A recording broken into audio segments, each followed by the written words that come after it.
Good morning fundraising. Bon, salut à tous, c'est Fred Fournier de MindMe. On s'est dit qu'on n'allait pas faire du Robin Williams chez MindMe, mais on s'est dit qu'on allait essayer de... Waouh, tout pète. On s'est dit qu'on allait essayer de dédramatiser un tout petit peu ce qui nous arrive à tous en ce moment, tant professionnellement que personnellement, et de profiter de ce confinement tant pro que perso pour essayer de parler un peu fundraising et répondre à des questions qui est faut-il tout arrêter, faut-il arrêter toutes vos actions de collecte de fonds.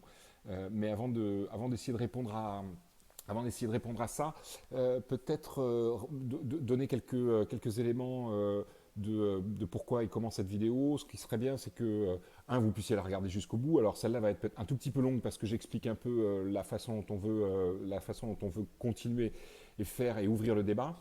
Mais l'objectif, c'est quoi? C'est que vous puissiez réagir, répondre, poser vos propres questions, mettre en avant une idée ou un topic, et on essaiera, avec l'équipe de MindMe qui est derrière moi, alors pas derrière là, mais qui est enfin, chez elle, on essaiera avec Claude, avec Léa, avec Odile, avec Nathalie, avec Baptiste, avec Manon, de créer ces petites vidéos tous les jours qu'on postera logiquement avant midi, sauf le week-end, pour voilà, répondre, donner un avis, donner notre avis, donner vos avis par rapport à tel et tel topic et telle question. Et donc voilà, tous les jours, avant 10 h, la Good Morning Fundraising vidéo par votre serviteur, Fred Fournier, vous me les connaissez, de MindMe. Alors, première débat, première question du jour. Est-ce qu'il faut arrêter? Est-ce qu'il faut tout arrêter? Ou est-ce qu'il faut continuer? J'aurais tendance à dire qu'il faut continuer. Ça, c'est vraiment ma position. C'est notre position. Il faut pas tout arrêter, sauf si évidemment vous êtes contraint et forcé. Je pense au face-to-face fundraising, je pense aux événements, galas, courses peer-to-peer, etc. Où là, vous allez avoir du mal évidemment à faire quoi que ce soit. Avec un principe en fait que chez MindMe on aimerait que vous puissiez appliquer, qui est continuer à communiquer avec celles et ceux qui vous soutiennent et raconter ce que vous faites, raconter ce que vous avez mis en place au sein de votre organisation. Alors vous allez me dire, avec quel canal? Eh bien, le digital, évidemment, est le canal privilégié. Faire un email à vos soutiens, donateurs, supporters, etc., c'est quelque chose qui est, somme toute, relativement simple. Et je veux, pour exemple, cet email qui a été envoyé, bravo à l'équipe de Greenpeace France, qui a envoyé un email, je crois que l'objet de l'email, c'est « On pense à vous ». Et qui, dans cet email, met en avant justement un certain nombre de soutiens en disant on pense à toutes celles et tous ceux qui luttent contre le coronavirus aujourd'hui, à savoir les personnels soignants, mais on pense à toutes celles et tous ceux qui nous permettent d'aller faire nos courses, qui nous permettent d'aller chercher du pain chez le boulanger, etc. Bref, un email très relationnel qui est super bien foutu. Si vous ne l'avez pas reçu, on peut vous l'envoyer si vous nous le demandez, frédéric@mindme.co. Mais bravo à Greenpeace France parce que c'est vraiment, je pense, vraiment ce qu'il faut faire. Continuer à communiquer avec vos cibles. Alors vous allez me dire, ça dépend des canaux. En marketing direct, qu'est-ce qu'on fait? Est-ce qu'on bloque les campagnes? Est-ce qu'on les reporte, etc.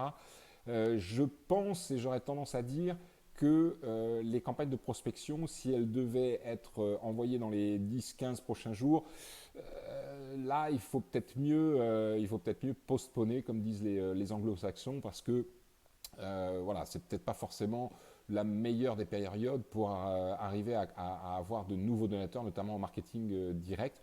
Encore que, peut-être que le comportement des Français autour de la boîte aux lettres dans les semaines à venir va être un petit peu plus positif, eu égard à l'emmerdement tout simplement. Hein. Oui, c'est vrai qu'on va se faire un peu chèche dans les jours ou à minima dans les semaines à venir. Mais voilà, moi j'aurais tendance à dire que marketing direct en prospection, il faut peut-être reculer un petit peu et reporter un petit peu dans la mesure du possible. En FIDE, il n'y a pas de raison. Vraiment, en FIDE, il n'y a pas de raison de reculer. Il faut juste adapter un petit peu les messages, prendre en compte la situation. Vous ne pouvez pas envoyer un message comme si de rien n'était. Et là-dessus, comme l'un de nos clients ce matin, qui nous a informé qu'il mettait un petit flyer d'update dans son message de feed. Voilà, c'est typiquement dans la mesure du possible des choses qui restent à faire. Ne bloquez pas la communication, ne bloquez pas vos actions de collecte de fonds. Et là encore, on est très comme ça chez MindMe, soyez donneur-centrique, c'est-à-dire d'abord pensez à celles et ceux qui vont vous lire et ne pensez pas qu'à vous, s'il vous plaît. Ensuite, expliquez-leur tout simplement, parce que certains d'entre eux peuvent se poser des questions sur l'organisation qu'ils soutiennent, mais expliquez-leur ce que vous faites. Expliquez-leur si vous êtes ouvert, si vous êtes fermé, si vous reportez vos missions, si vous les adaptez, si vous avez besoin de fonds, eh ben, demandez-leur et expliquez-leur pourquoi vous avez besoin de fonds aujourd'hui. Si vous avez besoin de fonds demain pour redémarrer vos activités, ben, c'est là aussi quelque chose d'extrêmement naturel que d'expliquer que vous allez avoir besoin de demain ou après-demain. Bref, je pense que dans cette période, il faut avoir la même réaction stratégiquement parlant que celle que vous pourriez avoir avec vos amis ou votre famille. Donnez des infos, prenez des nouvelles, il faut s'enquérir de la santé, de la bonne forme, etc. des uns des autres. Et ça, vous pouvez faire sur différents canaux, notamment sur le digital, mais également sur le téléphone. En fait, les gens ont besoin de parler, les gens ont besoin d'exprimer des choses et ont besoin d'échanger et discuter. Donc, c'est tout bénef, tant pour briser la non-sociabilisation dans laquelle on est actuellement, que pour éventuellement collecter des fonds et demander un soutien dès lors qu'il est justifié, justifiable. Toutes les causes ne seront pas égales, c'est clair. Il y a des organisations ou des causes qui auront peut-être un petit peu plus de difficultés à justifier de la collecte de fonds en ce moment, et d'autres qui seront pleinement légitimes. Rodolphe Gouin de la PHP a fait une petite interview et j'ai vu qu'ils avaient collecté plus d'1,5 million d'euros pour les différents hôpitaux de la PHP, même si c'est sur le fonds d'urgence et le fonds de recherche, pardon.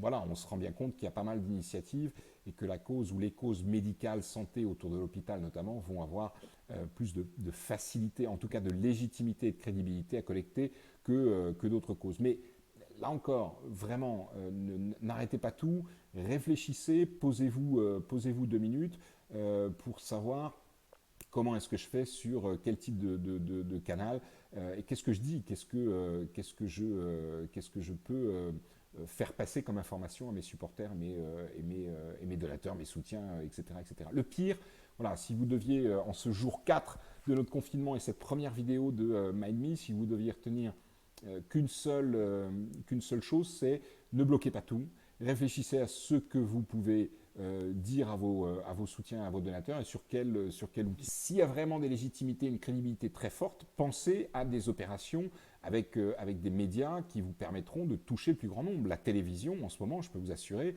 que la télévision, elle tourne à fond les ballons dans les foyers français, le digital et Internet également. La radio est aussi un média que nous utilisions peu, somme toute, en termes de collecte jusqu'à présent. Parce que beaucoup plus large et moins direct, moins personnalisable. Mais il va falloir repenser un petit peu tout ça dans cette période-là. Et donc, à vous, par rapport à vos besoins, par rapport à ce que vous pouvez raconter et par rapport aux informations que vous pouvez faire passer, de bien réfléchir sur quels canaux vous pouvez travailler. Mais n'arrêtez pas tout. Surtout, n'arrêtez pas tout. D'ailleurs, n'arrêtez pas de communiquer entre vous également. N'arrêtez pas d'appeler vos amis, d'appeler vos proches, d'appeler vos potes professionnels du fundraising pour savoir un petit peu comment eux, ils font. Vous pouvez partager cette vidéo, vous pouvez liker, mais vous pouvez aussi et surtout commenter, dire ce que vous en pensez, lancer des topics pour la prochaine fois. J'essaierai d'être beaucoup plus court parce que là, c'était un peu long, j'en conçois, mais c'était la première. C'était le Good Morning Fundraising de MindMe. On ne va pas se prendre la tête, on se la prend assez comme ça en ce moment. On essaye des tips de façon très très simple, des idées, des propositions, des réflexions. Donc suivez-nous tous les jours. J'espère qu'on va y arriver. Avant 10h, c'était aujourd'hui le jour 4, ou c'est aujourd'hui le jour 4 de notre confinement. Et je vous souhaite à tous une belle journée. Faites attention à vous, surtout respectez bien les consignes.